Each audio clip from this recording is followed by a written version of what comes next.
Handa ang House Ethics Committee na tumanggap ng mga reklamo laban sa mga kongresista na iniuugnay sa budget insertions at flood control scandal, kung saan isa sa mga pinakabagong idinadawit dito ang Bicol Saro Party List ni Congressman Terry Ridon. Bagamat ang kongresista pumalag, ang detalye sa report ni Mela Lesmoras.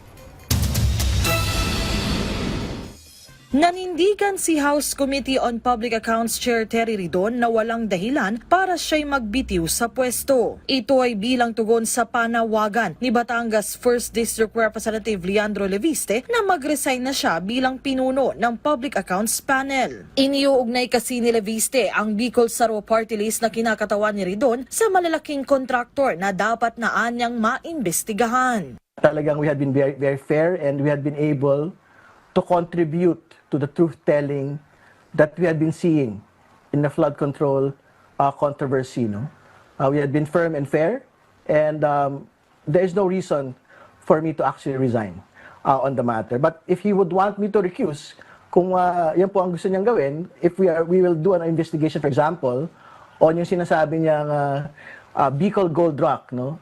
I think wala naman yung problema doon. Pero I think resignation is out of the question. Hamon ni Ridon kay Leviste, ilabas na lang niya ang Cabral Files o sinasabi niyang listahan ng umano'y 2025 budget insertions at project proponents sa DPWH na nakuha niya mula kay yumaong DPWH Undersecretary Maria Catalina Cabral. Iniuugnay din kasi rito ni Leviste si Ridon bagamat hindi pa siya kongresista noong panahong iyon.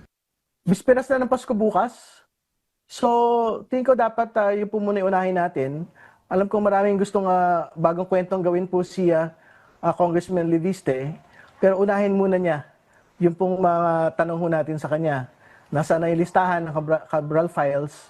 Pangalawa, aminin muna niya na nag-fake news siya at nagsinungaling siya na meron po akong 150 million insertion for the 2025 national budget. So yun muna. Merry Christmas, Leandro. Sa ngayon, ilang kongresista na rin ang unang nadawit sa issue ng umano'y malawakang budget insertions at flood control scandal. Ayon kay House Committee on Ethics Chair J.C. Abalos, kahit sino maaari ring maghain ng reklamo sa kanilang komite ukol dito.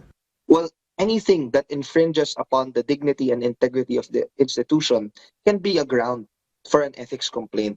And maski sino po pwede mag-file ng case. So these things on insertions or anomalous infrastructures, these are things that can possibly fall under the jurisdiction of the Committee on Ethics. And we will be guided by evidence po.